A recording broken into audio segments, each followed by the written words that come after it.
So good evening, everybody. Welcome to this Ireland Says Welcome event. You're very welcome to this evening to discuss and to find out about community sponsorship. My name is Mark Cumming. I'm the head of COLOV and delighted to welcome our colleagues from the Ireland Says Welcome group, the COLOV membership group that's working on refugee and migrant solidarity. And what I'll do now is I'll hand over to our host for the evening, Niamh Phelan, and wish you all well, and hope you enjoyed the night, and feel free to post comments into the comment box there on the side of the screen, and Niamh will undertake to get to those comments and questions later on in the evening. So without further ado, I'll hand over to Niamh. Thank you. Thank you very much, Mark, for the intro. Thanks for everyone there who is joining us this evening to learn a little bit more about refugee community sponsorship in Ireland. Little introduction for myself. My name is Niamh Phelan. I have been volunteering with the Ireland Says Welcome group for 3-4 years now. And we do a lot of solidarity events and initiatives with people in the international protection process. So I first got involved in this world really when it was the picture of the boy on the beach back in September 2015. I think a lot of people remember that picture. And following that, I volunteered with the Red Cross on a very lovely program where we took people from direct provision and they lived in homes with the Irish families. And I did that program myself, had a very lovely Syrian man living here for 1.5 years. And then following that, I learned a little bit more about community sponsorship, which is a very well-established program in Canada and other places. And I became interested in doing that here in Ireland. We have a wonderful panel of speakers this evening, and I'm actually going to let them introduce themselves. So if we could start with Mary Coffey, please. Hello, my name is Mary Coffey and I come from Kells in County Meath. My experience was very like Niamh's in that I also welcomed a young man who lived in my home for 18 months and who recently very happily has had his family come to join him. And that was my introduction to an understanding of the life of a refugee. And I got a group started in Kells in May 2019, and we welcomed a family in 4 months later in September 19. And we're now preparing to welcome another family. Thank you, Mary. And Marwa, please. Yeah, I'm Marwa Wahoud. I came here to Ireland 2 years ago under community sponsorship scheme after being on the waiting list in Lebanon as a refugee for 7 years. I studied in Syria tourism and I studied in Lebanon public relations. And I worked in development sector for 6 years in Lebanon with the different community, Syrian and Palestinian and Lebanese. And I'm so happy to be here with you all to talk about my experience with the community sponsorship. Thank you. Thank you so much, Marwa. It's an absolute pleasure to have you here. We thought we would also invite Abdullah, who has kindly joined us for a comparison with community sponsorship and direct provision. So Abdullah. Thank you very much, Niamh. Hi, everyone. My name is Abdullah Mansari, commonly known as Prezo Kelly. It's a great honor and privilege for me to be here this evening. And I'm a refugee here in Ireland. I've been in Ireland for over 2 years and 6 months now. And originally, I'm from Sierra Leone. And I'm volunteer for different organizations here in Ireland. And I'm part of COLOV. And I volunteer also for IOM Ireland and MASI, which is the movement of asylum seekers in Ireland. I'm the Longford coordinator. And also I volunteer for every minority in Longford. And I was blessed to be the founder of the Kingdom Heritage Foundation back home in Sierra Leone. helping less privileged kids back home, and also the founder of the Richmond Court Resident Support Group, which was set up, in a sort of support system to help, asylum seekers access, the necessary support within Longford. And yeah, so blessed to be here. Thank you very much.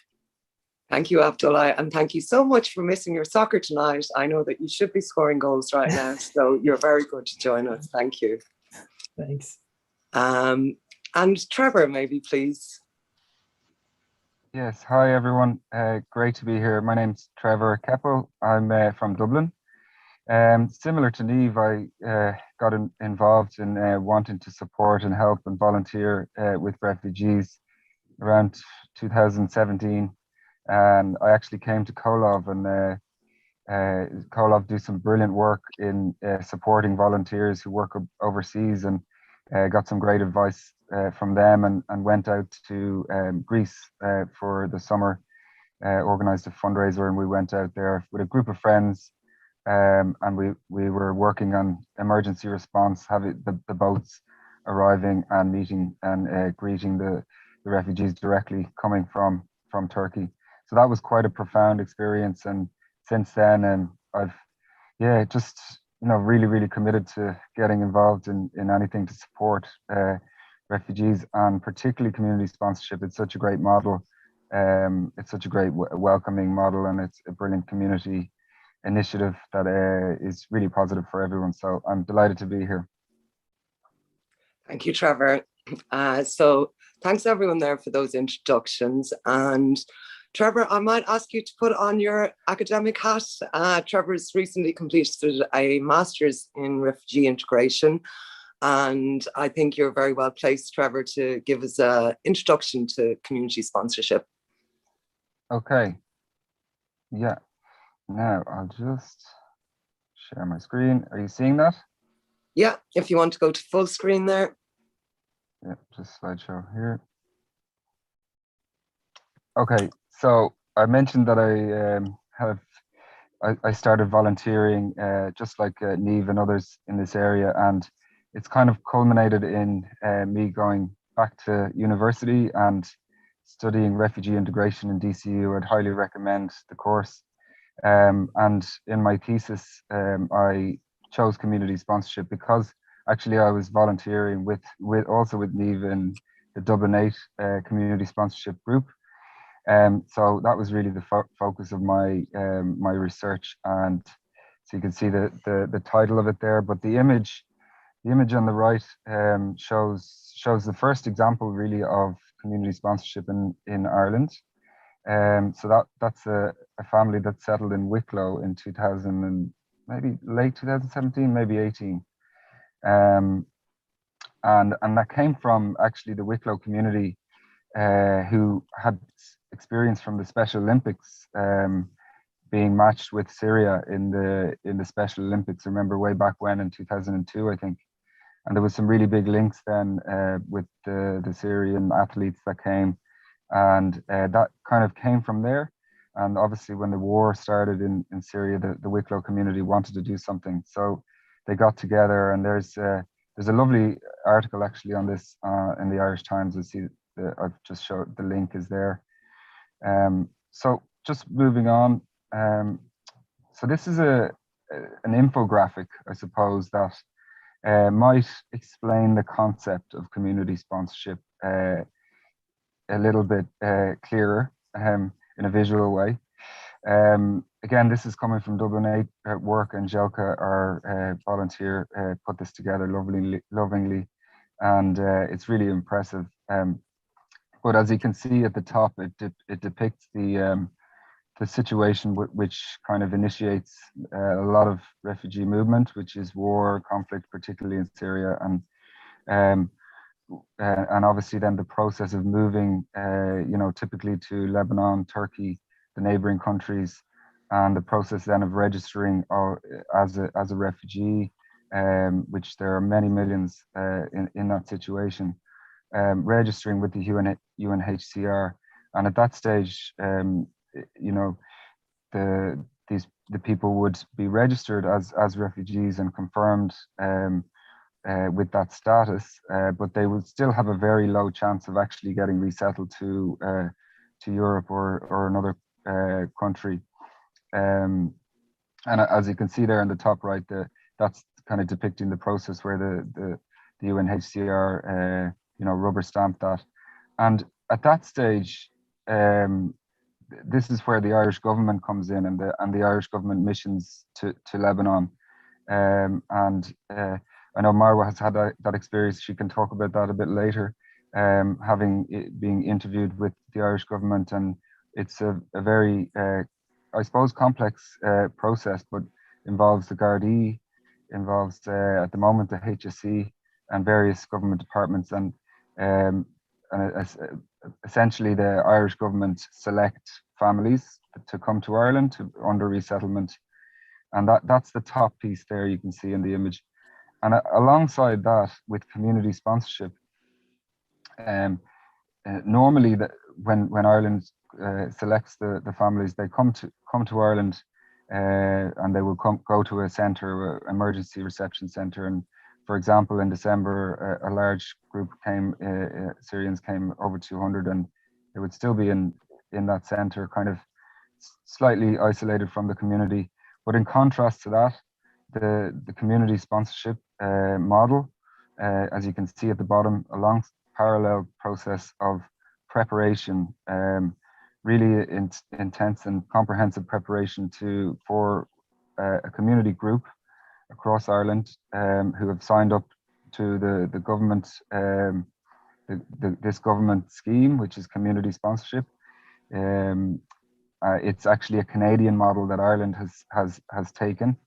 And in Canada, it's been in operation for many years. Many thousands of refugees have come to Canada on this model, and it's really proven to be really effective and really speed up integration. So as you can see at the bottom there, that's the kind of the welcome group planning ahead of the arrival, and looking at securing housing, looking at making phone calls to schools to set up registration with schools.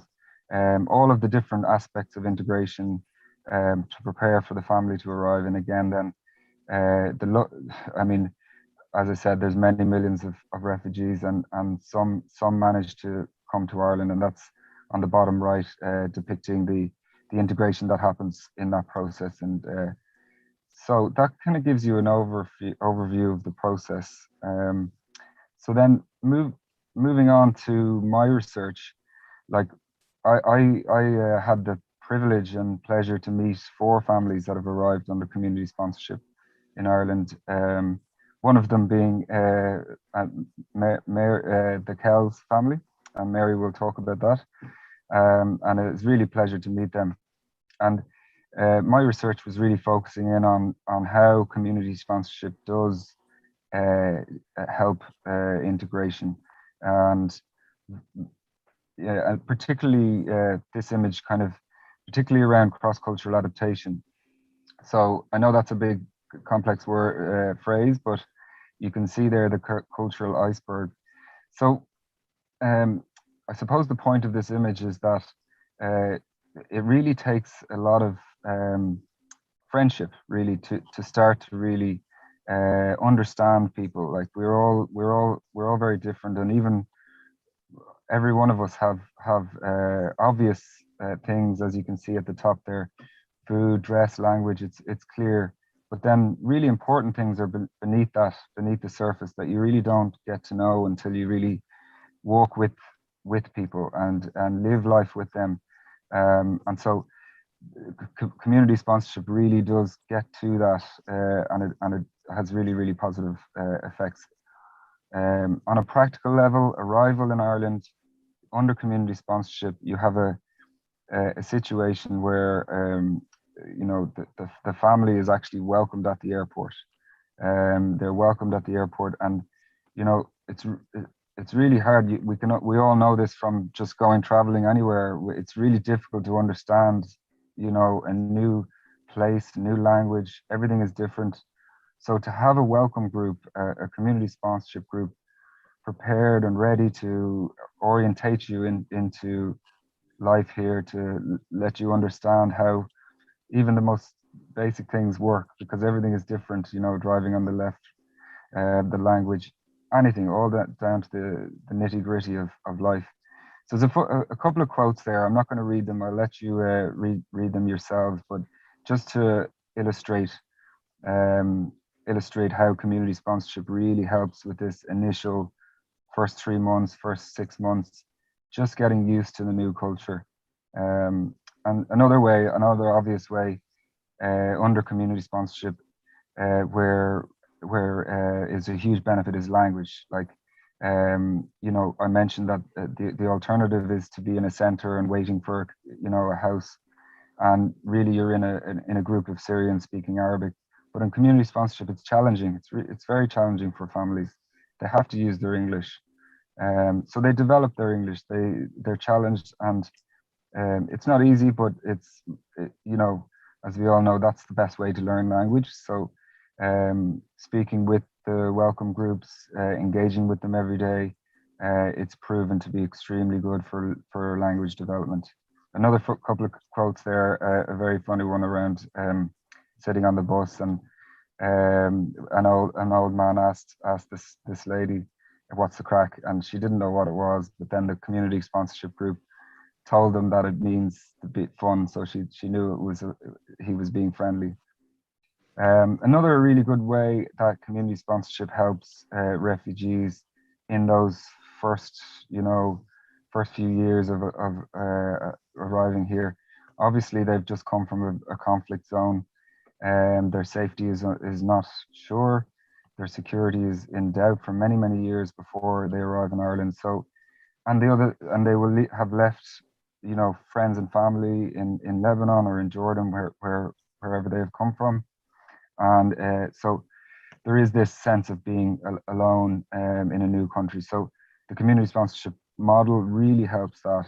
Again, there's some quotes there, you know, illustrating that.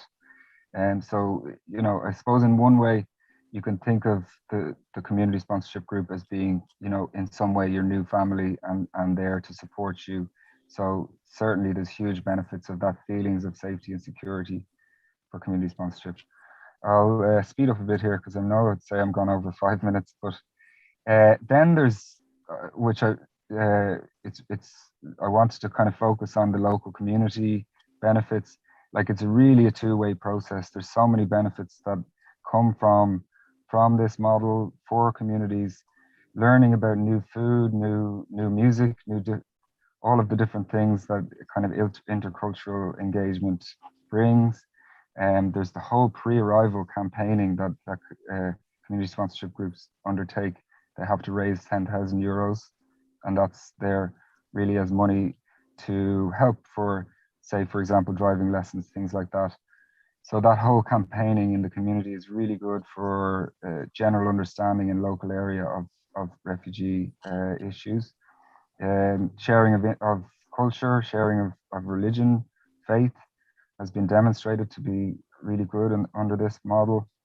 And then just learning about how to kind of support refugees to support them to independence, rather than kind of creating dependency. It's very important. Some of the just learnings there, and the main learning, I suppose, from one of the main learnings in terms of local area is really to let them tell their story, don't push them. But generally, it's extremely beneficial program for local communities, and I know Mary will back me up there, and Niamh too. So I'll hand over to the next speaker. Thank you very much, Trevor. That was a great introduction. I'm wondering if watching Father Ted together counts as interfaith sharing. Certainly a bonding experience, anyway. So I thought then we would maybe have a little segment from Mary, because Mary is very experienced now with forming a group. And I think that if there's anybody out there who is saying, God, maybe I'd like to do this in my community, but doesn't maybe know like-minded people or needs to reach out to others in the community to kind of build up that momentum to get a fully formed group. I think that Mary might be able to give you a little encouragement. Thank you, Niamh. And thank you for that introduction, because not alone do I see myself as the leader of the group in Kells, the person who set it up, but I will also very much see myself as an ambassador for community sponsorship. Get me started on it and I will stay going all night. So I've been asked to speak about what it is to start a group. And when I was reflecting on that, I thought, well, the first thing you need is passion. You need fire in your belly about this. And that will take you a long way. That will overcome many, many obstacles, because it's quite infectious. You also need to have a belief in the wellspring of goodwill that you will find in your own community. Have no doubt but that it's there in spades, and it's just waiting to be tapped into. There is no doubt but that starting a group pre-COVID is very different to starting a group during COVID times. And there are some community sponsorship groups who have completed their settlement plan and done their fundraising, and they've never actually met face to face. Whereas our group, we almost all knew each other in advance. And there were many little networks of close friends within the group. There's a particular skill set needed in the group. For example, people with expertise perhaps in education. Homeschool liaison is a really important part of our work. Finance, knowledge of the social welfare system, links with local authorities, social media skills, people having a track record in fundraising, etc. However, I think there's a balance to be struck between going out and seeking people with specific skills, and on the other hand, being open to people emerging out of the community with hidden talents that perhaps the leader or the convener hadn't anticipated. And my feeling that as time goes by and the boxes get ticked and the practicalities ironed out, what transpires then is that actually the greatest need is for friendship and emotional support. So the particular skills, they seem to be important at the beginning and they become less important as time goes on. The next issue is getting the word out there. And I think every group, depending on your background, will do that differently. In our case, the publicity was mainly through the church, but that was not to say that it was a church-based programme. Our parish priest welcomed me to speak at all the masses one Sunday, and the response was absolutely overwhelming. I would say that such an opportunity allows us to address 4 issues. Fundraising is very high on people's list of priorities, stroke stumbling blocks. It's not a stumbling block, I would imagine, for most groups, and generally speaking, the funds come in quite readily. Finding a house is also a very big issue for many groups. I have to say I had the very good fortune of being able to stand up in the church and say we have a house, which was one huge hurdle already climbed. Finding new members is also something that you would hope to do through your publicity. But most importantly, it's about awareness raising and about conveying the message that this really is a good news story. And also addressing, I think, the very real helplessness that most of us have felt, sitting back in our sitting rooms, watching the devastation in Syria and the destruction and just how fragile people's lives are, and sitting and saying, what could I in Kells possibly do? And this is the answer. And it is so practical and achievable and just so very worthwhile. So now that we are preparing to welcome our second family, the dynamics are different. We have an established group and the programme is very well known in the town. We're starting our fundraising in 2 weeks' time, and we're not quite sure how it's going to go because of COVID. We have a much more simple fundraising event, but we're very hopeful about it. because we thought that we might have a family sometime at the beginning of the year, we didn't realise that we were going to have yet another wave of COVID. We were offered a house that we had to let go, and we were offered a second house that we had to let go. But thankfully, Bilal, who lived in my home, his family have come just in the nick of time to occupy that house, which is great. So we still have to go house hunting for our community sponsorship family that we hope will be with us before the end of the year. When I spoke in the church, I invited people to a public meeting 10 days later. And I know there's one particular group who would say, do not go there. And in fact, between the day that I issued that invitation and when the public meeting took place, I was at a meeting in the Canadian Embassy in Dublin, and I met representatives of the Lismore group, and they scared the living daylights out of me. And in fact, when I turned up the night of the meeting, well, I was at that stage, I was committed to it anyway, but I turned up for the meeting and there were representatives down from the Irish Red Cross who asked me, had I informed the guards that we were having this meeting? So I promptly picked up the phone and phoned the guards, but I was not anticipating that there would be any problem whatever. About 30 people turned up for that meeting, and everybody was buzzing with anticipation and enthusiasm, and everybody wanted to be involved. Eventually, perhaps something short of 20 remained involved. And we chose to split that into two groups, a core group and a support group. The core group having more ongoing, in-depth responsibility to steer this program, and people in the support group lending a hand depending on their particular gifts at any one time. In the support group, there was one English language teacher, and there was also a lady who owned a creche. And our darling Kais had his graduation on Monday night. He'll be 5 next week. He's just had 2 years with Miss Bernie, and I suppose Miss Bernie's an absolute legend in Kells. And everybody, I'm sure, who leaves Miss Bernie, they're heartbroken for the rest of their lives. But Kais is the only one, well, I shouldn't say the only one, but very obviously Kais is going to have an ongoing love affair with Miss Bernie. The public meeting certainly was no problem. Dividing the group into core group and support group, there was a little bit of toing and froing between those two groups at the time, and that was fine as people found their niche and discovered what it was they felt that they could commit to.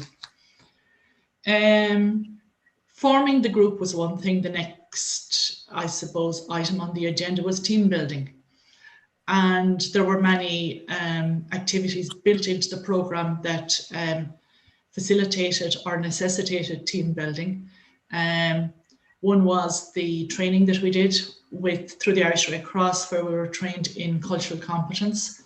And we had a very interesting day doing that. And we also had to draw up a very comprehensive settlement plan. And that took a lot of work, and there were drafts and there were more drafts, and eventually it was considered to be fit for purpose. But in the process, we learned a lot about each other. We learned a lot about the different gifts that people came, and the different personalities and the different attitudes. And we also learned a lot about the vast array of resources that were available in a little town like Kells. And furnishing the house was also a fun thing for us to do together. Furnishing the house, if I have time, I'm going to tell a story which I told to Kevin about, you know, we put so much effort into getting all the colours right and whatever. And I was approached by a lady on the street in Kells about a week before the family arrived, and she wanted to know what their names were. And the reason for that was she wanted to take her adult nephew with special needs to the beach in Bettystown, where she would gather nice roundy stones on which they would paint the names of the family members who were coming. So there were big stones, small stones for each child, stone for all 3 children, stone for the parents. And About a week after the family arrived, I brought the stones down to the family, and there was great excitement. It really, really, really meant a lot.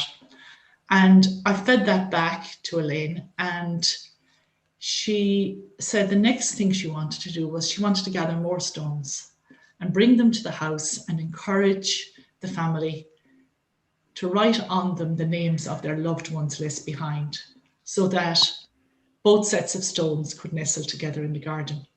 I can't think of a more beautiful way of making a family feel welcome and knowing that we recognised their very real grief at leaving their family behind. So, you know, that might seem like such a small thing, but I found myself saying at the end that it was more important than all the busy furnishing we had done. Those stones were so precious. That's a lovely story, Mary. It is a lovely story. Yeah. Now, that lady didn't join our group, but she's joining it this time. Okay. So I would say that our team building has continued, and it has been built around the needs of the family as they emerged. And now that we're preparing to welcome another family, we recognise that it's really good for a group to be freshened up by new members, and we're delighted to have new people on board with a new perspective, and it's onwards and upwards. And thank you for listening. Thank you, Mary. That was such a nice introduction. And I think a reminder as well that with community sponsorship, we can do so much better than we're doing with direct provision. That goes without saying, but it's never easy. People are leaving their families, they're leaving their homes. Maybe, you know, the kindness of the local community can temper that a little bit, but it's never going to be easy. And I think as groups, we need to remember that, you know, no matter how excited and stuff that, you know, we are to welcome people, it's something that we've been preparing for some time.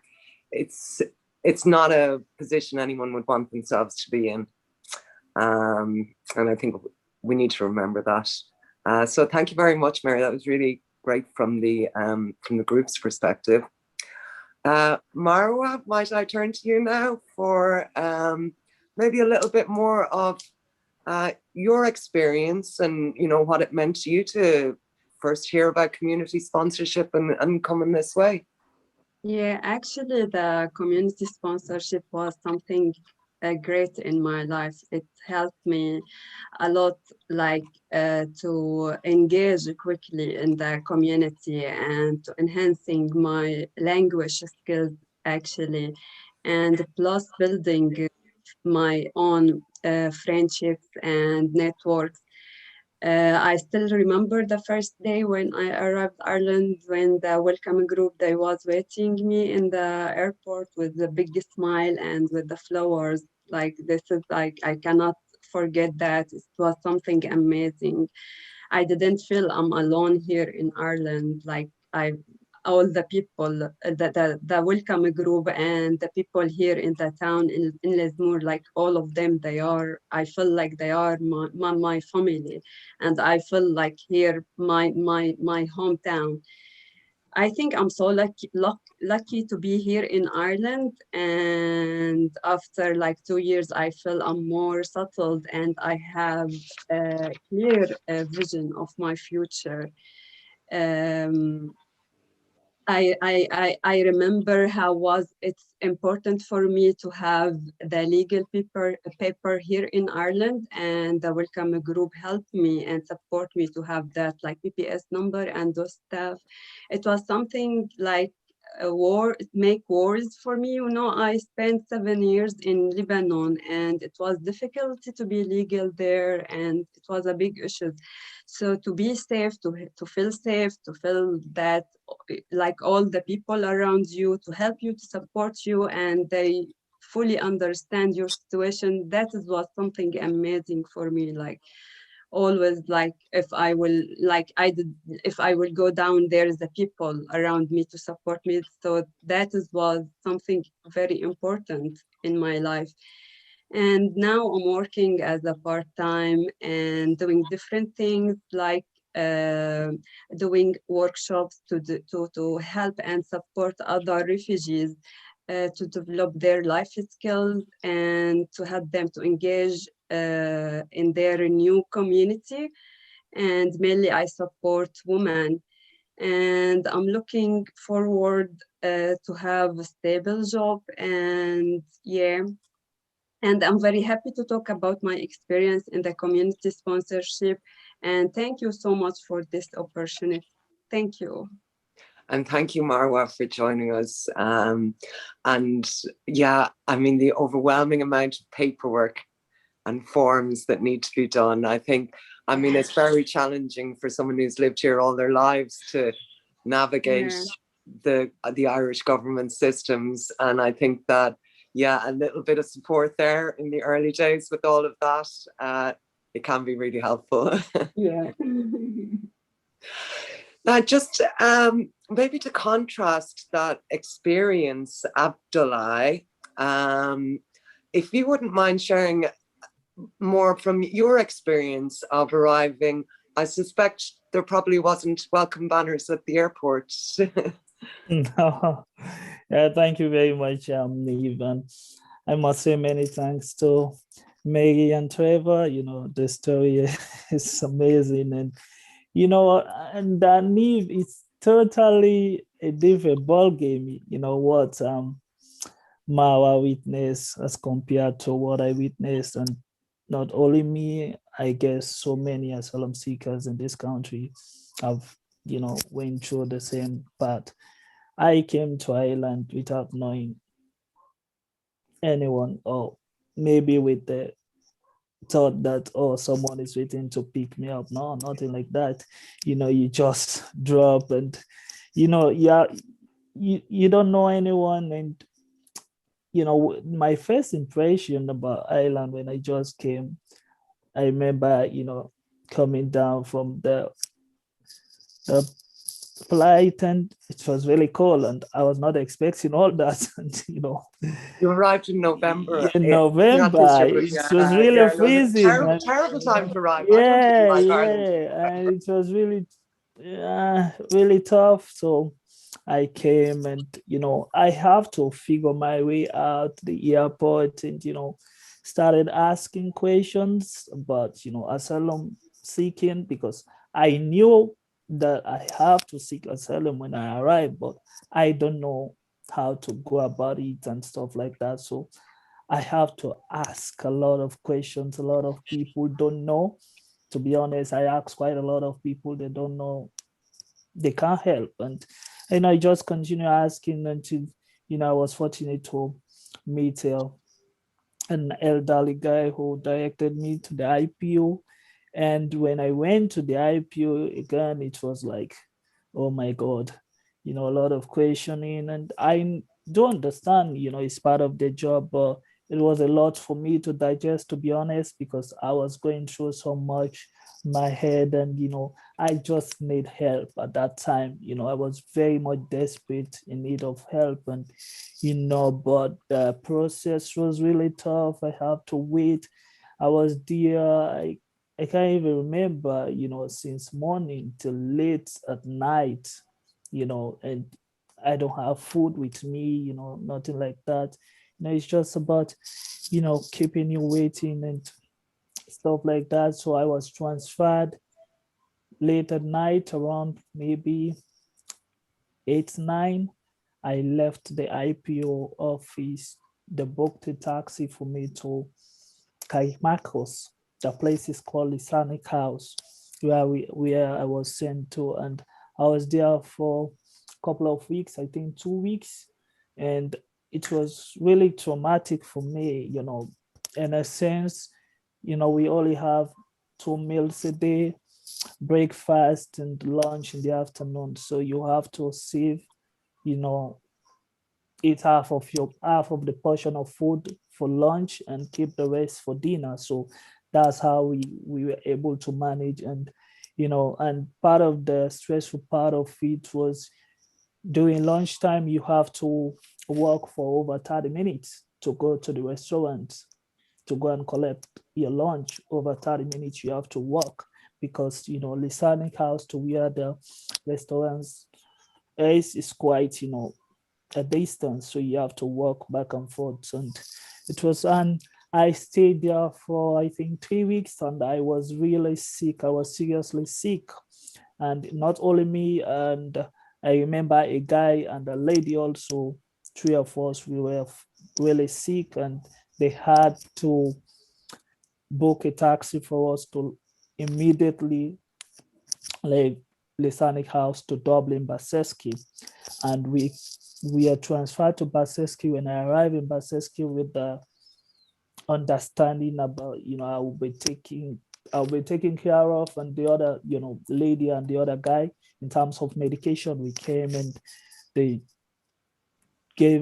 show us our room, and I was sharing room with 2 other, you know, guys, and we started medication. But the medical facility in Baseski at that time, you know, is not, you know, properly set up. In a sense, they can't handle, you know, the type of issue that we are going through. So they sent me back to Matters Hospital in Dublin. And oh my God, that was the most traumatic part of it. You know, I was seeking help, you know, and they sent me to Matters, and they sent me to an emergency department in Matters. I went to Matters, it was around 4 p.m. to 5 p.m. in the evening. I was in Matters Hospital for the whole night till the afternoon the next day. No one attended to me.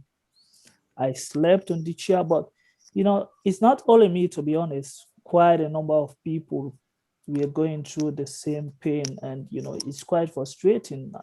An emergency department, you know, you have to wait for so many hours, you know, and it was really traumatic. And I just say, okay, I need to go. So I phoned Baseski that I need to get out from this place, because it was quite tough for me. I was going through so much, and seeing other people, what they're going through, it was so much for me. So I have to leave, and I went back, you know, trying to, you know, get some support from family back home, because I was in a deep stress.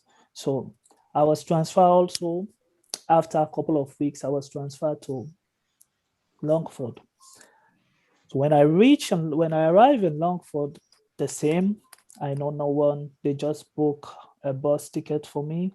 I have to find my way to Longford. I went to Longford at night around 7, 8, and I had to ask the bus driver that this is my letter. I want to go to Richmond Court.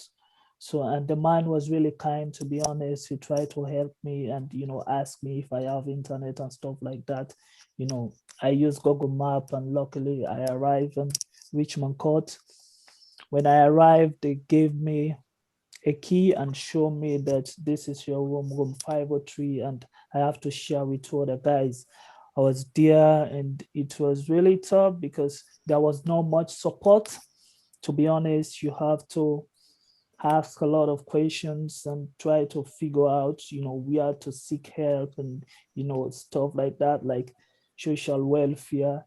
There are supports, but what I mean is that you don't have the much necessary support in terms of counseling. Like for me, I was having, you know, a serious issue with trauma. So I was invited, you know, by a friend. You know, normally we have to go Tuesday and Friday to it's called the youth group. It's a body that is set up at the Longford Resource Center. Is called the Longford Youth Center, and the lady, you know, she's amazing. You know, the coordinator, you know, and she was really, I think she has this knowledge about, you know, when someone is going through stress and stuff like that. So she noticed that I was really quiet, and I, you know, I isolate myself from the other lads, and she came through and started asking me questions, and she was willing to help, and she helped me out, you know, arrange counseling. and, connect me with Spirasi, which, for me, I think is the responsibility of, the management at that time, and the hostel management, to put in place all those sort of support. But, I did not been for me to go, at that time, follow those lads, I wonder how it should have been for me. So I was attending counseling for over 2 years. 2 good years I was attending counseling.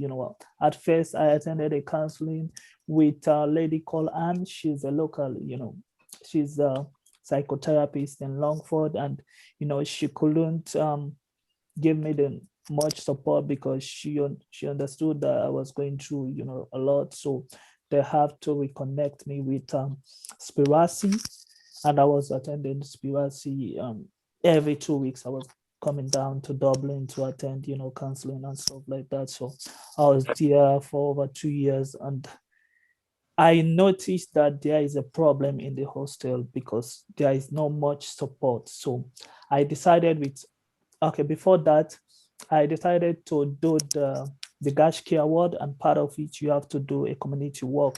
And I saw, okay, this is a great opportunity for me to, try to set up something like a support system for the residents and Richmond Court. So I discussed it with other few lads because I can't do it alone. I need the cooperation of the lads resident in Richmond Court. So, and it was so amazing and lovely lads, and we were together. We set up the Richmond Court support group, and we approached the management about, what's the group all about.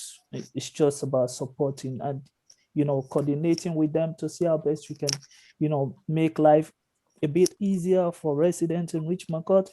And it's something that I don't want to go deep, because it was challenging between me and the management, because I knew at that time that I'm gonna face with a lot of, issues with them, because I don't know what's their, mentality about, stuff like that. Maybe they think that I was trying to open up what was going on in the hostel and stuff like that. So, but I was just focusing, seeing how best we can, but the most sad part of it, during my time in Richmond Court, is when I sensed that, I was one of the youngest lads in Richmond Court. We have people who are over 60, and, they can't even speak.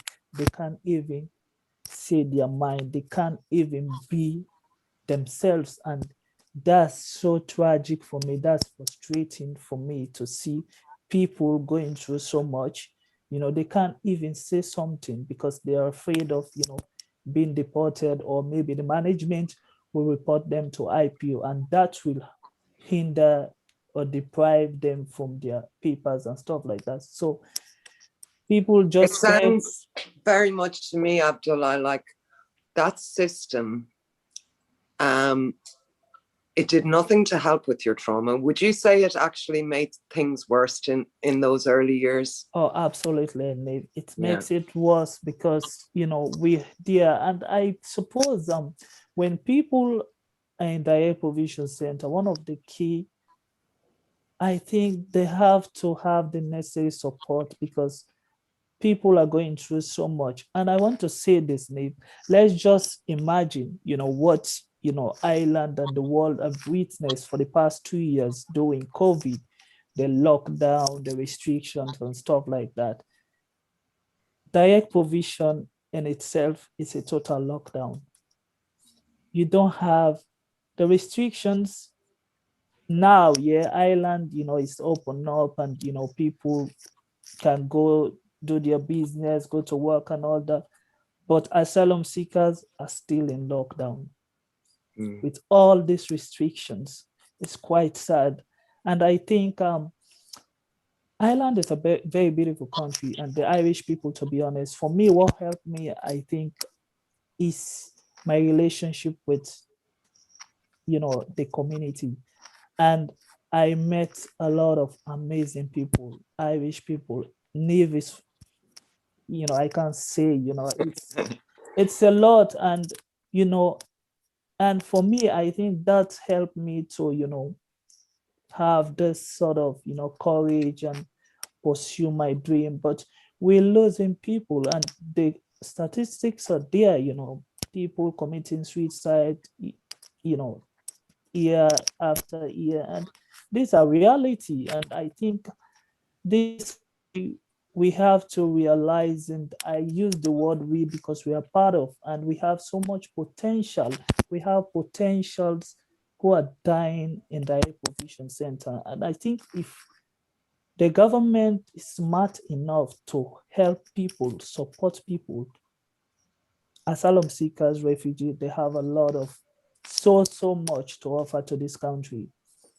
And I don't want to, take the time, and I do appreciate, and it's an absolute pleasure to be here, to say all these few words. And I do hope and pray that, the issue about the Air Provision Center, and I do believe, community sponsorship is really an amazing project, because I came across the project, or I realized about the project when I was staying with Neve for a couple of months. And it was so much joy for me to see that, people have this enthusiasm, has this sort of heart to help, asylum seekers and refugees. I want to say kudos to you, and, well done. God bless you. Thank you so much.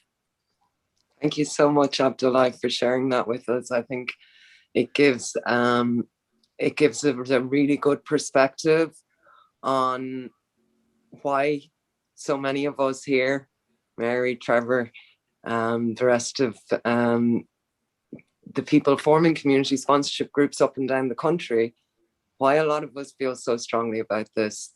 The system that people are experiencing at the moment is quite inhumane and bars connections into the community. It makes that really difficult.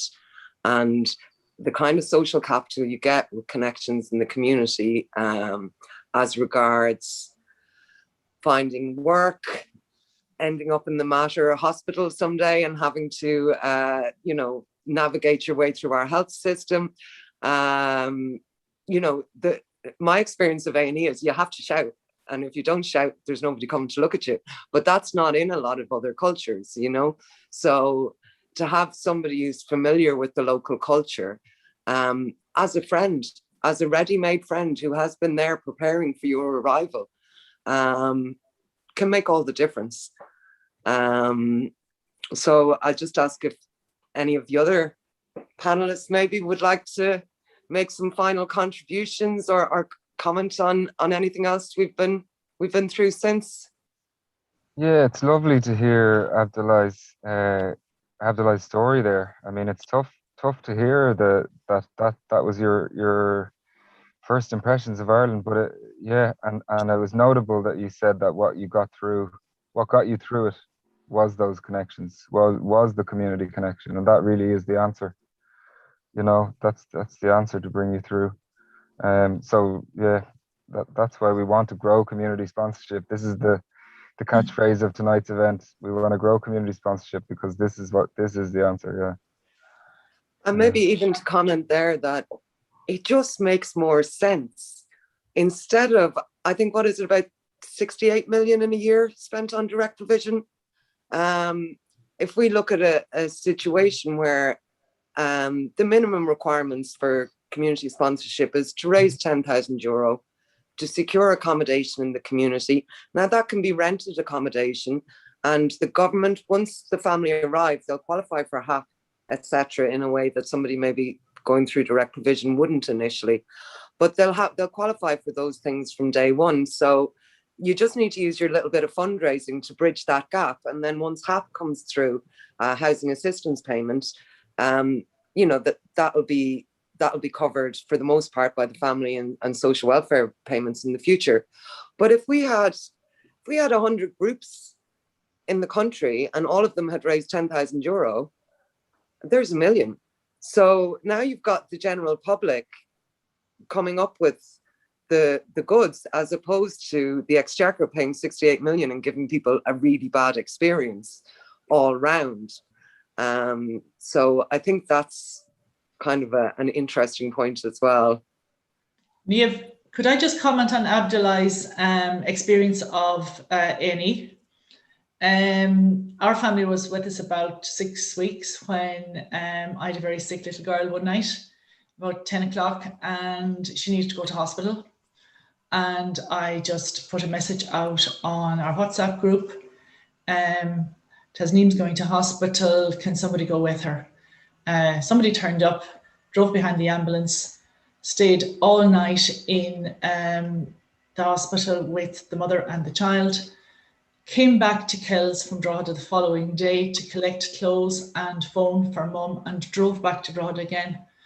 And that's just taken for granted that that's what a community sponsorship group does. Because that's what we would do for a friend. Yes, you and know. 2 days later, I drove to Drogheda and brought mother and baby home, and all was well. But to think of that mother who was only 6 weeks in the country with a very sick child who was gasping for breath, having to head to hospital in Drogheda on her own, it's unthinkable. Yeah, absolutely. Yeah, and I think, Abdullah, you mentioned there that I talk from the point of view we.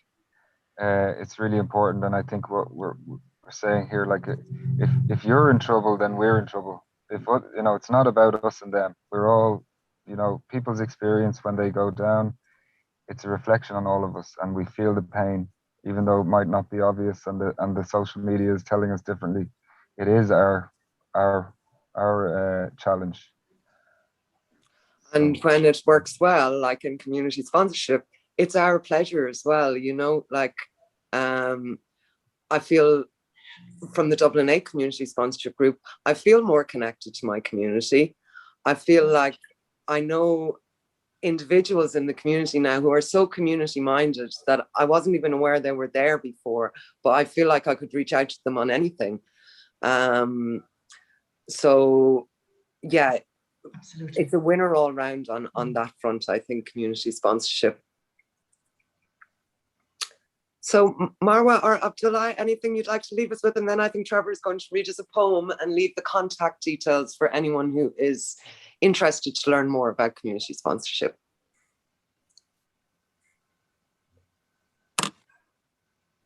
Like, just I hope, as all of us, we hope the community sponsorship will grow more and more. Yeah, because I can see, like, from my experience, how much was the impact important in my life. And yeah, I know even stories from my friends when they was like Abdullah, the situation, asylum seeker in different countries, how it's difficult. So yeah, and I appreciate how the community, they think, and it's very important just to think as a human, that we are human, we should to support each other. And the life will be much easier if we will live the love and try just to be human. So yeah, I appreciate how the community think. Thank you, Marwa. Thank you. Okay, will I share this poem then? Go first, Trev. Okay, here we go.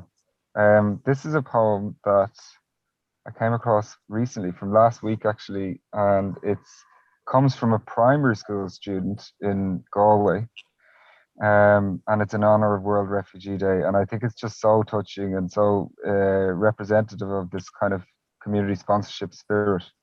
So I'll read it out here.